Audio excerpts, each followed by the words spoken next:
after a long wait for the sequel to Black Panther, Black Panther Wakanda Forever is officially here. So without getting into spoilers, let's talk about this film. And here is my review and everything I thought about it, again, without getting into spoilers or giving too much away. So let's get to that. So the first thing I will talk about is the plot, where yes, the plot does deal with the passing of the King of Wakanda, aka T'Challa the Black Panther. Now, something I want to mention right here with the plot is the fact that this is a long film, and it has pacing issues when it comes to the plot.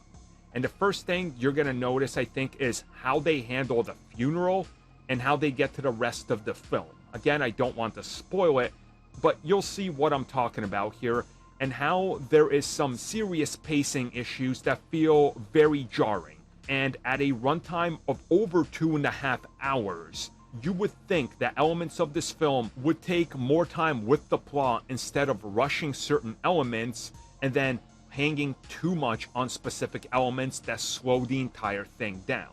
But again, the plot does do a good job of bringing everything together that involves the passing of the king, that involves a warring rival nation, which of course is led by Namor the Submariner, that puts these two nations at war for a specific reason.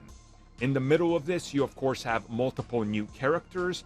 Of course, Namor I already mentioned, but you also got Riri Williams, aka Ironheart, who honestly I thought had a absolutely infectious energy on the screen, and I think a lot of people, unless they're just adverse and absolutely hate the idea that this character exists, are going to be super excited to see what happens with her next, and are going to be tuning in for Ironheart. But beyond that, that's really the simple plot.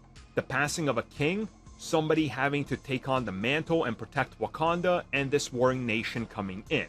Now again, it sounds simplistic, but I don't want to get into spoilers because that's neither here nor there. I'll save that for my spoiler-filled review, but I will say the plot is decent enough. It's standard comic book fare. Now, at the same time, I want to take a moment to talk about some of these new characters. I already mentioned Riri, and I'm going to leave it at that. She's important to the plot, and I like what they did with her. The other side, we have Namor. Namor is absolutely great when he's on screen. He's delivering his lines. He has a lot of conviction. You believe in what he's saying. His character is handled tremendously well. This is a character I think many people will want to see more of in the MCU. Unfortunately, and I think this was by design, his origin and his people are literally shrunk down into what I could only describe as a bare minimum explanation of why they're here, who he is, here's his origin. And I say that I think this is by design because I believe that they are going to make a standalone Namor project, and they are saving a lot of those details for that. Unfortunately, that hinders this film, because as great as the character is, and he's my absolute favorite thing in this film, and I think most people knew if he was handled well, he was gonna be, there are some shortcomings with it that I do honestly feel like they're saving for a standalone film, and that they didn't want to further elaborate on or focus on because they further want to explore that down the road. And instead of coming off like somebody like Killmonger, which again, there's moments where he does, and you're like, I get what he's doing, and I get why this is important, they don't spend enough time on those moments, and they again shift the plot over to Wakanda. And I understand he's supposed to be the villain of the piece, and in the end we'll argue if he is, because again, that's one of the major pieces of the first Black Panther film and this one, but something just felt missing with him. And again, maybe some people will feel like that there's definitely enough, and maybe a sequel or the standalone Namor project will further get into this, but to me, it was a little rushed. One thing I want to bring up is the visual effects. It's better than the first film. There's barely any scenes that are going to look worse than what we've gotten in the MCU so far this year in terms of the blockbusters. Comparing it to Doctor Strange and Thor, I would say it's on par with Doctor Strange and definitely miles better than Thor Love and Thunder. There's no weird floating heads and anything else like that. It doesn't come off like that. You can see that there's a lot of practical effects and sets in here, and they definitely wanted to make sure that this comes off and looks like a big budget film, and it definitely does, especially when they're dealing with the underwater stuff and exploring more of Namor, his nation, and who they are, and then the third act, which the third act is miles better looking, and I think comes off better than what we had in the first film. So I will say that I enjoyed this film a whole lot. There is still the factor of I need to see it a couple more times, and I think that's because I need to really get a sense of what they're trying to do here with this film, because as a middle chapter, you can see that it has a lot of the effects that other middle chapter films have in their respective trilogies. They're setting up what comes next. Unfortunately, this film had the disadvantage of setting up what comes next with the tragic passing of the former lead actor. So they had to make a giant shift and pivot everything. And I think that you can see some elements of that in this that truly do hold this thing back. In many ways, in my opinion, this film is superior to the first one. But in just as many ways, it ends up falling short of being as good as the first one. So it's a mixed bag. I think honestly people will go one way or another. I don't think many people will be right in the middle where they say it's the same in terms of quality. For many reasons, I would say I enjoyed this film more.